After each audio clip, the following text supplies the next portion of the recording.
अस्सलाम वालेकुम, मैं हूं मरियम नवाज और आज तारीख है 8 अक्टूबर 2024। सुप्रीम कोर्ट ऑफ पाकिस्तान जहां जजेस के आपसी इख्तलाफात इस हद तक बढ़ गए हैं कि साथ बैठना उठना, साथ बातचीत करना, इनफैक्ट बेंचेस में बैठना भी जजेस ने तर्क कर दिया है और एक दूसरे के खिलाफ बाकायदा लेटरबाजी चली पिछले दिनों में हमने देखा। लेकिन अब सुप्रीम कोर्ट ही के अंदर एक हलचल है, एक कोशिश की जा रही है जजेस के दरमियान इख्तलाफात दूर करने की। एक जज साहब बड़े मुतहर्रिक हैं, उनके हवाले से बात करते हैं और उसके अलावा ये भी बात करेंगे कि स्पीकर कौमी असम्बली अयाज सादिक, जिनका ताल्लुक मुस्लिम लीग नून से है, उन्होंने दूसरा खत लिख दिया है इलेक्शन कमीशन को मखसूस नशस्तों से मुतालिक। यानी अब जो हुकूमत है वो कोशिश कर रही है कि आईनी तरमीम के लिए जो उनका प्लान सी था रिजर्व सीट्स वाला, वो जो है वो दोबारा से एक्टिव किया जाए। क्योंकि इससे पहले जब उन्होंने मखसूस नशस्तें मांगने की कोशिश की तो हमने देखा पहले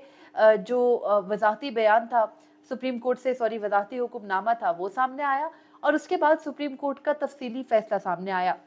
जो स्पीकर आज अपनी वजाहत के अंदर दर्ज कर रहे हैं वो भी मैं आपके सामने रखती हूँ, और उसके अलावा ये भी कि इससे पहले जब उन्होंने खत लिखा था तो उसका मौकिफ और आज के मौकिफ में उनके तजाद कैसे है। तो आज सबसे पहले तो ये कि एक खबर सामने आई, और खबर ऐसे सामने आई कि सुप्रीम कोर्ट के कुछ जराये ये बताते हैं कि जस्टिस याया अफरीदी, जो कि सीनियरिटी के हिसाब से चौथे नंबर के जज हैं इस वक्त सुप्रीम कोर्ट ऑफ पाकिस्तान में, और उन्हें उनके बारे में ये भी कुछ दिनों पहले खबरें चली कि जस्टिस याया अफरीदी मौजू जज है अगर आईनी अदालत बनाई जाती है और वो गैर मुतनाज़िम ही है। तो अब जस्टिस याया अफरीदी के हवाले से ये खबर सामने आई है कि सुप्रीम कोर्ट के जजेस के इख्तलाफात दूर करने के लिए, जो कि चीफ जस्टिस कादी फैज़ीसा ने 63A के जिस दिन फैसला दिया उस दिन कहा कि हम में कोई इख्तलाफात नहीं है, लेकिन अब उन्हीं इख्तलाफात को दूर करने के लिए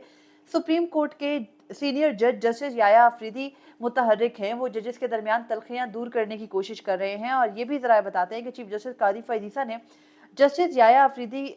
की जो बातचीत है, जस्टिस याया अफरीदी ने चीफ जस्टिस से बात की तो चीफ जस्टिस ने जस्टिस याया अफरीदी के जवाब में उनसे उनके साथ ताउन करने की और उनके साथ बात मानकर जो है वो हामी भर ली है कि तलखियां दूर करने में वो भी अपना किरदार अदा करेंगे। और फिर जस्टिस याया अफरीदी की जानिब से ये स्टेटमेंट सामने आई है ज़राए के दावे से कि वो ये कहते हैं कि वो जजेस के दरमियान इन तलखियों को, इन इख्तलाफात को दूर करना चाहते हैं, और ये भी कि चीफ जस्टिस कादी फैज़ीसा ने जजेस के दरमियान इन इख्तलाफात को दूर करने पर अपनी तरफ से यकीन दहानी जस्टिस याया अफरीदी को करवा दी है। अब जस्टिस याया अफरीदी जो इतने अरसे से खामोश थे और उनके बारे में पहले ये बताया गया कि उन्होंने क्लियरली कह दिया था जस्टिस मंसूर अली शाह और चीफ जस्टिस कादी फैज़ीसा से, क्योंकि इन दोनों ही के वो दोस्त हैं, और उन दोनों से कह दिया था कि वो किसी एक की तरफ भी नहीं जाएंगे। अब ऐसी सूरत हाल में जब वो पहले ही एक ऐलान कर चुके हैं, उनकी जानिब से ये बयान सामने आना कि वो मुतहर्रिक हैं, इसकी कड़ी पिछली जजेस की मुलाकात से जुड़ती है। 4 अक्टूबर 2024 को खबर सामने आई थी कि 3 अक्टूबर को सुप्रीम कोर्ट में 10 जजेस की, जस्टिस मंसूर अली शाह जिस मुलाकात की सरबराही कर रहे थे, 10 जजेस की आपस में मुलाकात हुई और 3 अक्टूबर वो दिन था जिस दिन आर्टिकल 63A से मुतालिक फैसला आया था। तो आर्टिकल 63A की जजमेंट आने के फौरन बाद 10 जजेस आपस में मिले और वहां ये बातचीत हुई थी कि जस्टिस याया अफरीदी को साथ मिलाया जाए, उनको जो है वो बीच में शामिल किया जाए, क्योंकि जस्टिस याया अफरीदी उस मुलाकात में शामिल नहीं थे।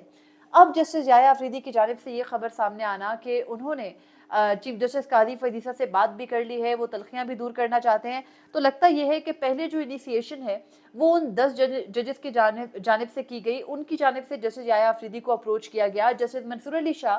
जो हमेशा ये बात कहते आए, एक मरतबा एक तकरीब के बाद बातचीत करते हुए उन्होंने ये भी कहा था कि जजेस के दरमियान या जिस भी तरह के जो भी मसाइल हो उनका हल बातचीत से करना चाहिए। उन्होंने ये भी कहा था कि वो तो ये यकीन रखते हैं कि जजेस को जब वो पूरा हफ्ता काम करते रहते हैं तो वीकेंड पर कहीं पुरसुकून जगह पर जाकर बातचीत करनी चाहिए, चीज़ों के हल तलाश करने चाहिए, ना कि इख्तलाफात को इतना बढ़ा दिया जाए कि वो प्रॉपरली जो है वो धड़ाबाजी शुरू हो जाए। तो ये सोच रखते हैं जस्टिस मंसूर अली शाह। जस्टिस मंसूर अली शाह के किरदार के हवाले से ये भी देखना ज़रूरी है कि जब माजी में जस्टिस वदयाल के दौर में चीफ जस्टिस कादी फैज़ीसा को किसी बेंच में शामिल नहीं किया जाता था, दोनों के दरमियान में बहुत एक्सट्रीम लेवल के इख्तलाफात थे, तो उस दौर में भी जस्टिस मंसूर अली शाह बीच में सालिस का किरदार अदा करते आए हैं। फिर चीफ जस्टिस कादी फैज़ीसा का रेफरेंस थोड़ा सा पीछे जाके देखें तो वहां भी जस्टिस मंसूर अली शाह ने एक सालिस का किरदार अदा किया, दोनों तरफ से जजेस को मनाया। फिर जो नजर सानी आई थी उस रेफरेंस के खिलाफ दरख्वास्त पर, उस नजर सानी में जस्टिस मंसूर अली शाह ही की कोशिशों से 2 जजेस एक तरफ से दूसरी तरफ गए और पूरी बाजी पलटी थी। तो ये सब कुछ जस्टिस मंसूर अली शाह की हिस्ट्री रही है, सुलह सफाई से चलने की बात वो करते हैं और बातचीत से मामलात हल भी करते हैं। तो जब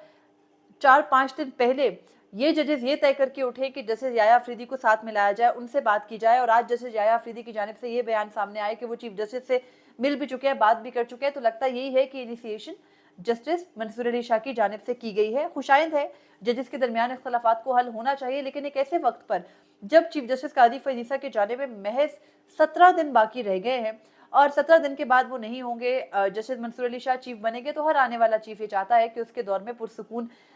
माहौल हो और वो डिवाइड इदारे का ना सामने आ रहा हो, क्योंकि अगर इदारा खुद ही डिवाइड होगा तो फिर एग्जेक्टिव हो या खुफिया एजेंसियों की मुदाखलत हो, उससे कैसे निपटेगा ऑब्वियसली। तो ये अब एक कोशिश हो रही है कि सुप्रीम कोर्ट में जजेस के इख्तलाफात को कम किया जाए। मुझे इसकी कोशिश के पीछे एक वजह ये भी समझ आती है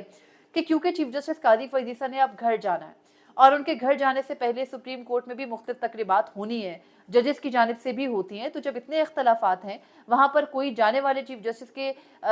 एजाज़ में तकरीब ना करे, जजेस की जानिब से उसमें शमूलियत ना की जाए, तो ये जाने वाले चीफ जस्टिस के लिए बहुत ही बुरा साइन भी होता है। और चीफ जस्टिस कादी फैज़ ईसा एक बुनियादी इंसानी हकूक़ का मोनूमेंट भी बना रहे हैं, मकबरा कहते हैं हम उसको, बुनियादी इंसानी हकूक़ का, तो उसके इफ्तिताह के अंदर भी जजेस को इकट्ठे लेके चला जा सकता है। बहुत सारी पॉसिबिलिटीज़ हैं। खैर आगे चलते हैं।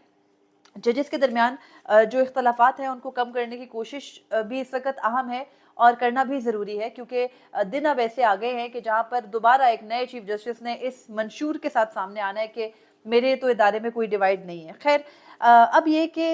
एक और बात, एक और अहम वो वजह जो इन जजेस के दरमियान इख्तलाफ की बुनियाद बना, वो वजह था मखसूस नशिस्तों का केस। मखसूस नशिस्तों के केस के फैसले में 12 जुलाई को जो फैसला आया, तो वो धड़ेबाजी बड़ी खुल के सामने आई कि 8 जजेस एक तरफ हैं, चीफ जस्टिस कादी फैज़ ईसा माइनॉरिटी में जा चुके हैं, कोई उनका साथ देने को तैयार नहीं है। उसके बाद हमने देखा कि जजेस कमेटी में भी चीफ जस्टिस अकेले हो गए, तो फिर हुकूमत ने उन्हें रेस्क्यू किया, बज़ाहिर उनकी फरमाइश ही पर किया। तो उसके बाद स्पीकर कौमी असम्बली अयाज सादिक ने एक ख़त लिखा, जब मखसूस नशिस्तों का मामला था, पहली आईनी तरमीम की अटेम्प्ट फेल हो गई थी, तो उसके बाद एक ख़त लिखा गया 19 सितंबर 2024 को इलेक्शन कमीशन को, और उस ख़त के अंदर स्पीकर ने इस बात पर रिलाई किया कि सुप्रीम कोर्ट का जो फैसला आया था, वो फैसला आया था 12 जुलाई को, और 9 अगस्त 2024 को इलेक्शन एक्ट के अंदर तब्दीली कर दी गई, और इलेक्शन एक्ट के अंदर जो तब्दीली लाई गई उसके तहत अगर कोई सुन्नी इत्तेहाद काउंसिल में आज़ाद रुकन शामिल हो गया है तो वो अब अपनी जमात तब्दील नहीं कर सकता। तो उस तरमीम की वजह से उन्होंने ये कहा कि जो मखसूस नशिस्तों का फैसला है वो नाकाबिले अमल हो गया है, और वो फैसला पहले आया था, तरमीम बाद में आई, तरमीम का जो निफाज है या इतलाक है वो माजी से होगा। तो उस सूरत हाल में सुप्रीम कोर्ट का फैसला बेअसर हो गया। ये जो स्पीकर है उनकी राय थी, और इस वजह से उन्होंने ये कहा कि इलेक्शन कमीशन आयन, कानून और जो जमहूरियत है उसकी बालादस्ती के क़याम के लिए मखसूस नशिस्तें बाकी सारी जमातों में बांट दे, और यही वो मखसूस नशिस्तें हैं जो अगर मिल जाएं हुक्मरान इत्तेहाद को, तो कम अज़ कम कौमी असम्बली के अंदर उनको 2/3 अक्सरियत मिल जाती है। अब आज दोबारा स्पीकर कौमी असम्बली ने ख़त लिखा है। उस खत के अंदर वो कहते हैं कि इलेक्शन कमीशन के पास 2 रास्ते हैं। एक रास्ता है कि वो सुप्रीम कोर्ट के फैसले पर अमल करे, और दूसरा रास्ता है कि वो कानून और आइन पर अमल करे। यानी उनके मुताबिक सुप्रीम कोर्ट का फैसला आइन, कानून, हर तरह की जो इस मुल्क के अंदर राइज जो भी निज़ाम है उसके खिलाफ है, और दूसरी जानिब वो ये समझते हैं कि जो आइन और कानून है उसके तहत बिल्कुल भी पीटीआई या सुन्नी इत्तेहाद काउंसिल को नशिस्तें नहीं मिल सकती, मखसूस नशिस्तें जो कि अक़लियतों और ख़वातीन की हैं। अब इस सूरत हाल में जब स्पीकर ये ख़त लिख रहे हैं तो इससे बहुत सारी इंडिकेशंस, बहुत सारी जो इशारे हैं वो मिलते हैं। नंबर 1 कि आईनी तरमीम के लिए ना ही आपके जो मौलाना हैं वो मान रहे हैं, तो आपको उनकी नशिस्तों पर तकिया भी आपका ख़त्म हो गया। दूसरा, मौलाना नहीं मान रहे तो आपने एक और कोशिश की थी आर्टिकल 63A की। अब इनहराफ करने के लिए भी शायद पाकिस्तान तहरीक इंसाफ का कोई भी रुकन जो पहले दावे किए जा रहे थे कि उनके साथ शामिल हो जाएंगे, वो भी मौजूद नहीं है। तो अब तीसरा रास्ता ही बचा है, और ये आखिरी रास्ता है, वो ये कि ज़ाहिर है जब आर्टिकल 63A का फैसला आने के बाद भी कोई फ़ायदा नहीं हुआ, मौलाना भी नहीं मिले, तो प्लान सी यही था कि मखसूस नशिस्तें हासिल करके तरामीम कर ली जाए। अब दोबारा से एक कोशिश हुई है जिसमें इलेक्शन कमीशन को ललकारा गया है कि आप आइन और कानून पर अमल करें, लेकिन दूसरी जानिब election commission of Pakistan supreme court के 3 अब तक के फैसले हैं, 12 जुलाई का फैसला, 14 सितंबर की वजाहत, और उसके बाद हमने देखा कि किस तरह 23 सितंबर को फैसला दिया सुप्रीम कोर्ट ने तफसीली मखसूस नशिस्तों का 8 जजेस ने। उसके बाद इलेक्शन कमीशन के तो हाथ पैर बंधे हुए, क्योंकि उस फैसले को अगर गौर से पढ़ें तो उसके अंदर स्पीकर के भी इन तमाम तर सवालात के जवाबात हैं। हम इससे पहले कई मरतबा ये बात कर चुके हैं कि स्पीकर के खत का भी खातिर ख्वाह जवाब है सुप्रीम कोर्ट का फैसला ये कहता है कि जिस वक्त हमने ये फैसला सुनाया था उस वक्त के राइज कानून के मुताबिक मखसूस नशिस्तें उन अफराद को मिलेंगी जिन्होंने अपनी पार्टी वाबस्तगी उस टाइम फ्रेम के अंदर जाहिर कर दी जो सुप्रीम कोर्ट ने दिया था। अब ऐसी सूरत हाल में स्पीकर दोबारा खत लिख रहे हैं जिससे लग ये रहा है कि हुकूमत की हालत इस वक्त आईनी तरमीम के लिए वाकई ही पतली है, लेकिन आईनी तरमीम की एक और पुरजोर कोशिश करने के बारे में खबरें चल रही हैं और ये आईनी तरमीम की कोशिश अक्टूबर के तीसरे हफ्ते के बाद होगी, यानी जब शंघाई ताउन तंजीम का जो इजलास है वो निमट जाएगा और उसके बाद होगी। तो अब देखना है कि स्पीकर का ये खत भी क्या इलेक्शन कमीशन को इतना हौसला दे पाएगा कि वो सुप्रीम कोर्ट के 3 फैसलों के खिलाफ वर्जी करे, या सुप्रीम कोर्ट की जानिब से चीफ जस्टिस कादी फरीद ईसा एक और कोशिश करके बेंच बनाएंगे, लेकिन उनको भी यकीन है कि वो जो बेंच बनाएंगे उसमें कोई बैठेगा नहीं तो नजरसानी भी नहीं लग सकती। तो अब रिकंसिलिएशन की कोशिश है, दूसरी जानिब आईनी तरमीम की कोशिश है, सब कुछ एक साथ चल रहा है। लेकिन एक बात जो सबको याद रखनी चाहिए वो यही है कि चीफ जस्टिस कादी फरीद ईसा की रिटायरमेंट में अब महज बच गए हैं 17 दिन और जस्टिस मंसूर अली शाह 26 अक्टूबर 2024 को चीफ जस्टिस ऑफ पाकिस्तान के तौर पर हल्फ उठाएंगे। अब तक के लिए इतना ही था, मुझे इजाजत दीजिए। अल्लाह हाफिज।